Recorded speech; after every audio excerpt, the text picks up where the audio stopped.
Kyrie, you've said that you want to be in a place where you can maximize your potential. Why do you feel that Boston could be that place for you?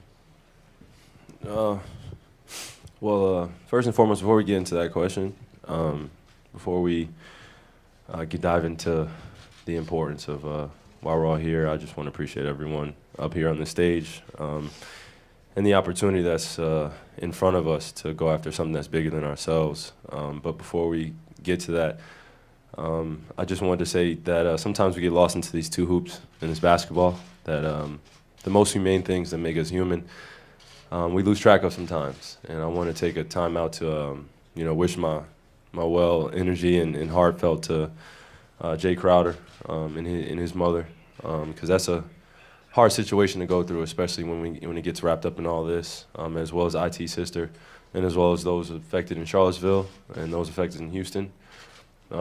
That is all reality-based, and I live in that world. In this basketball, me perfecting my craft is very important to me, but outside of this game, I live a very much real life, and I appreciate all the people around me as well as all the human beings that I end up meeting.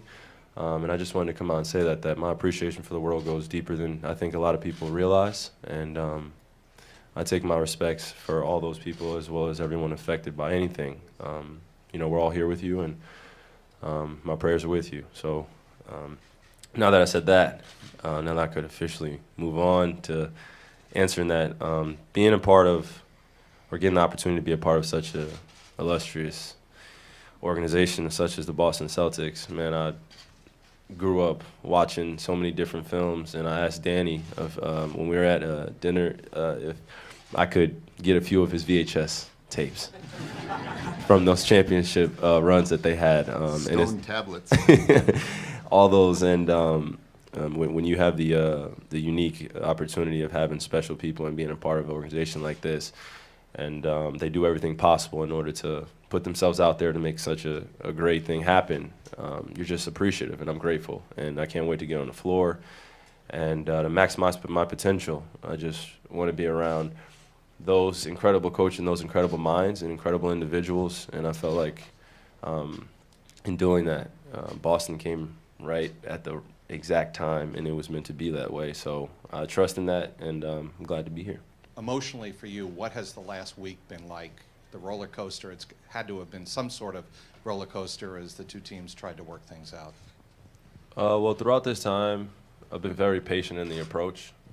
I knew what the intent was when I asked for the trade initially, and it just was left at that, just patiently waiting.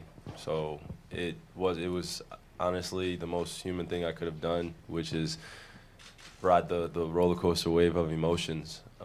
But the important thing at the time was honestly coming off of the finals loss and kind of not wallowing in my sorrows, but trying to figure out the next step in order to achieving that goal.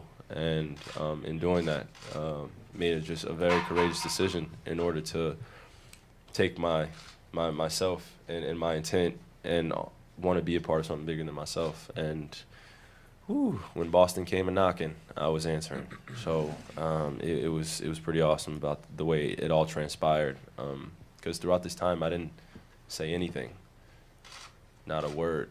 And it was just assumptions and who said, and this camp and this source. And I don't want to dive into that, but I didn't say anything purposely, because that's not the real life I live in terms of what you want, what this guy wants, and this person saying this one, and what you can and can't do. I have a daughter and I have a family that I love dearly, and once I knew that the team was going to make a move, I was just patiently waiting, and that's been the approach the whole entire time. So, Kyle Hightower of the Associated Press. In your thank you note to Cleveland on Instagram, you referenced Robin there as a 19-year-old kid and taking the next step now in your journey as a 25-year-old man. I'm curious what you think the next step in your evolution is, and why you think it took switching locations to continue it. Well, when you get drafted into this great league, some of us come in at different ages, and as a 19-year-old kid, if you think about it, I'm starting my first year of college, or finishing my first year of college, my freshman year, and life hits. Man, you go to different hotels, you're in different places, in different cities, and you have to adjust to what's going on. And it took me a little while to do that. on the court was incredible, but then you start figuring out what is important to you off the floor and how it's conducive for your development on the floor, then you start finding that importance, and then it all starts making sense. It took a few things for me to go through in Cleveland for me to understand that, of learning the hard way. I mean, but we're all human beings, and I think that we've all been through a few hard times to where it's changed the landscape of what you think and what you feel. So it was my time to do what was best for me in terms of my intentions, and that's going after something bigger than myself, and honestly being in an environment that's conducive for my potential. And I think that statement is just self-explanatory because it's pretty direct in terms of what my intent is, and it's to be happy and be with a group of individuals that I can grow with. And that is not a knock on anything that has transpired in my 6 years, because it was an unbelievable experience, man. I mean, to think about what we accomplished in Cleveland, and then individually as well, it bypasses the amount of moments that I had with all the special people out there. So that me leaving there wasn't about basketball, it was more or less about creating that foundation of me in Cleveland, and then now taking this next step as a 25-year-old evolving man and being the best basketball player I can be. Kyrie, to your left, about 4 rows back here on the end. A lot of teams to beat in the East, but it's pretty clear. My name's Tom Lydon, Boston 25 News, by the way. A lot of teams to beat in the East, but it's pretty clear the team to beat the last 3 years has been Cleveland. I'm sure you've put some thought, now that you're on the other side, about what the key is to beating a team like that has the track record it has of getting to the finals 3 years in a row.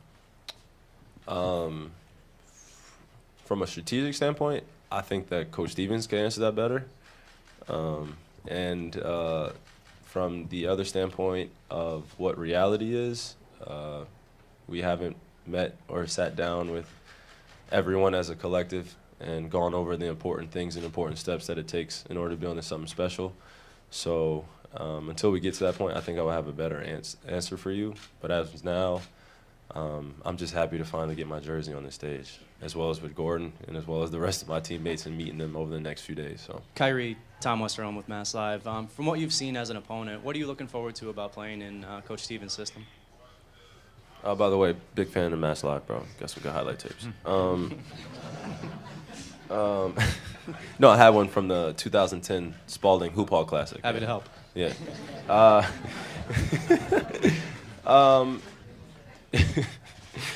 To be honest, I've only had the unique opportunity of playing against Coach Stevens over the last few years. So, I coached you in a game where we gave up 197 points. You know, that goes back to just playing both ends of the floor, Coach.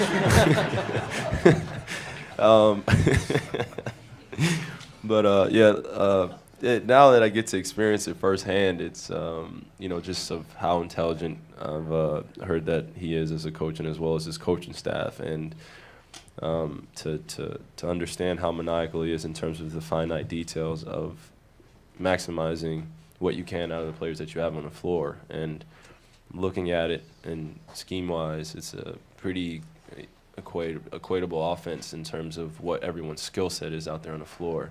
And I picked that out in about 2 minutes that we were out in the game by the way they were running their plays. There's always 2 or 3 steps, or let me give them credit, 4 steps ahead, because it's a constant wave in the game. In a change, it could go up and it can go down. And to understand those frequencies and to understand how you still exist and all that and get the maximum potential out of who you have on the floor, I mean, that's Coach Stevens, and that's just from an observer standpoint. So the appreciation I have for his knowledge of the game, I just can't wait to steal some stuff and honestly learn and grow with a guy like that, as well as the other coaches that he has that I can't wait to meet. So this is an exciting time to have an outstanding coach like that.